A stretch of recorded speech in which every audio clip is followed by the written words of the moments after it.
The entire country fell in love with my special guest when she and her sisters made their debut on the Lawrence Welk Show back on Christmas Eve in 1955. Please welcome Janet Lennon. Hi. Hi, Janet. How are you? So good. So glad to have you here. Thank you. I think Good this to be could here. possibly be my very favorite Lawrence Welk show. It must bring back memories for you. Oh, it's just the best. It's one of my favorite shows, too. You know, the obvious thing is that the set was so amazing. Our art director, Chuck Kuhn, could just do the most beautiful sets, but this particular one encompassed the entire orchestra and the production area, and everyone was in costume, including everyone in the band. I'm sure that Rosie Weiss, our costume lady, went all over LA or the world looking for berets for everyone, but they looked so good, and it seemed to me every time we did one of these wonderful shows, just the atmosphere around the theater was just so much fun. And people, some of the guys in the band and Charlotte from the band would get to dress up in costumes and be a character in one of the scenes. And just the whole atmosphere was so much fun. We had so much fun. And Peggy and that poodle.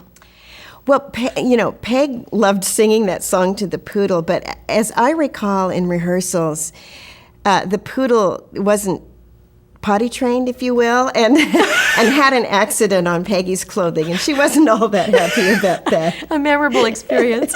Yes. I loved the French lesson that you did with Aladdin, and you and he always had such great chemistry together. Just loved Laddie. You know, before we joined the Lawrence Welk Show, our grandpa had died, and he was an old song and dance man, and we just loved him. And Laddie seemed to just fill that space in our hearts. And when we first met him, you know, he's such a big, wonderful, bigger-than-life guy, and he told us that he spoke 12 languages, which I think that he did, and that his real name was Aladdin Abdullah Ahmed Anthony Palante, and that he was from New York City. And like later, Bob Lito took us aside and he said, you know, he's Tony Palante from Plainfield, New Jersey. But he was just this wonderful ham actor that loved every bit of performing. And there was just a connection between all of us, really, with Laddie. And he and his wife never had children, and they would be over to our house, and they just absolutely loved us, and we him. He was wonderful to work with.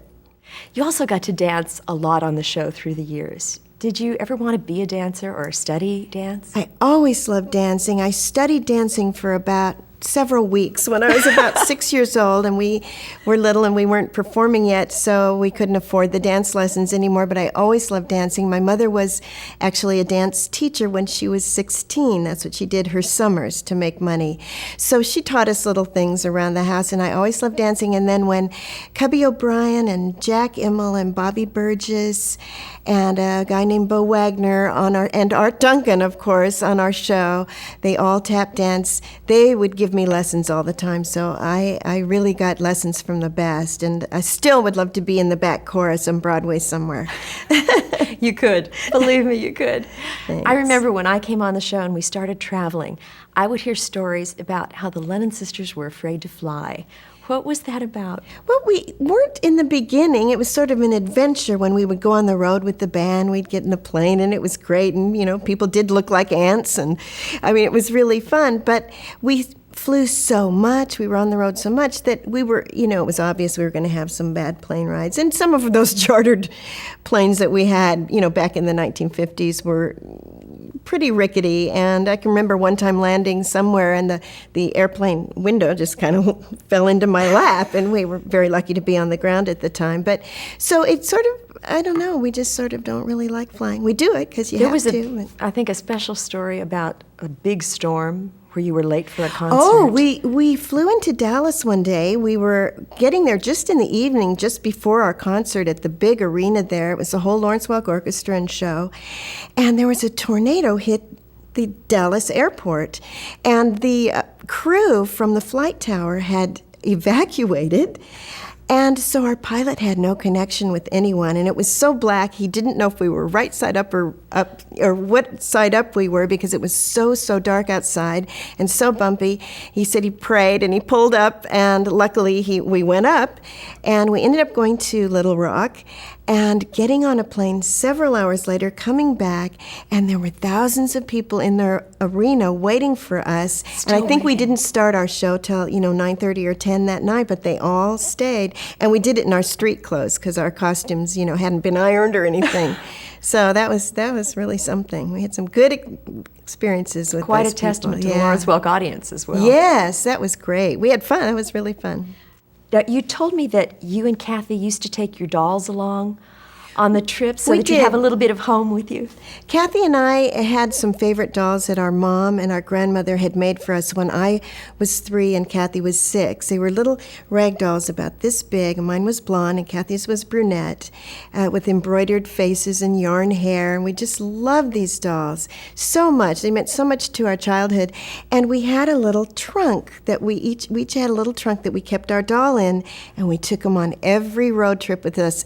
And at night, we would put them in their little white nighties, and they'd sleep with us in the hotel rooms. It was just like taking a little bit of home with us.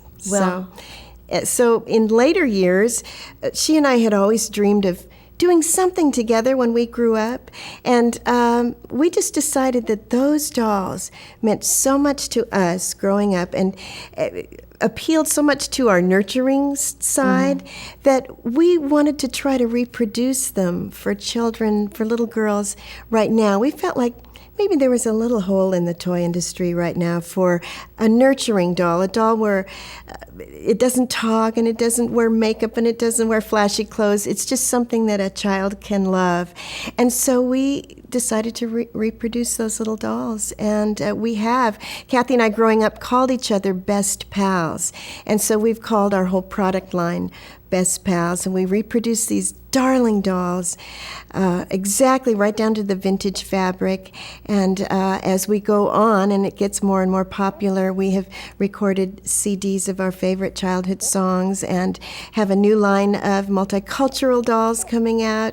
And so it's really catching on. And I understand you're going to do storybooks as well? We're doing storybooks, and we're really lucky. We have such talent in our family. My husband John, who was in music his whole life, and a lot of people have seen him conducting the Lawrence Welk Orchestra, is now a photographer, which was always one of his wonderful hobbies. And so he has a photography studio. He does all of our publicity photos and all of our product shots. My daughter-in-law, Amy, who works for him, does our graphic arts and photo touch-ups. Peggy's daughter, Betsy Cathcart, runs our office. Our son, Bill, runs our warehouse, and another son does all of our video editing. And my daughter, Kristen, works for our local television station, and her crews will come and videotape us. So it's all in-house, and we're just absolutely loving it. It's a very, very special, sensitive project for us, and so far it's going really, really And well. it really is a family affair. Yeah, it really, really is. And my granddaughters are the models, and they do our product shots with the dolls, and they just love it. And they go on stage with us and sing, and have sung on our CDs. I remember that. And every year on stage, they come and sing in our Christmas show with us. So How is it being a grandma?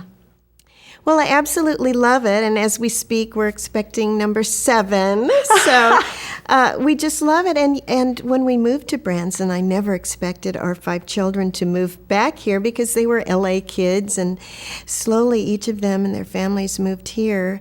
And so all of our children and all of our grandchildren live in Branson with us, and it's wonderful. We have Sunday night dinners every Sunday night, and it's the joy of my life. It really is. It's the love that you have for your children, and yet you have not the responsibility of having to raise them. You can just love them and play with them, and it's just terrific. We love it. So it's easier being a grandma. Absolutely. Absolutely. And you were working when you were being a mom. I was, and we tried to curtail our working activities when we did have small children. We ended up doing a lot of work in Las Vegas, where we could only do concentrated work for 3 or 4 weeks and then have several months off. And that was great because our children all grew up together. All these 14 little cousins would be at Caesar's Palace together with us. And they learned to roller skate in the halls of Caesar's Palace. And they learned to swim in the swimming pool from their Aunt Kathy at Caesar's Palace. So it's been a wonderful family experience. They've all been involved at all times, and so it's been a wonderful time for us. Well, I think we've all grown up together, and it's Yes. been a wonderful time and wonderful memories. Thank you, Mary Lou. It Thanks has been so for me much too. for being here. Okay, thanks.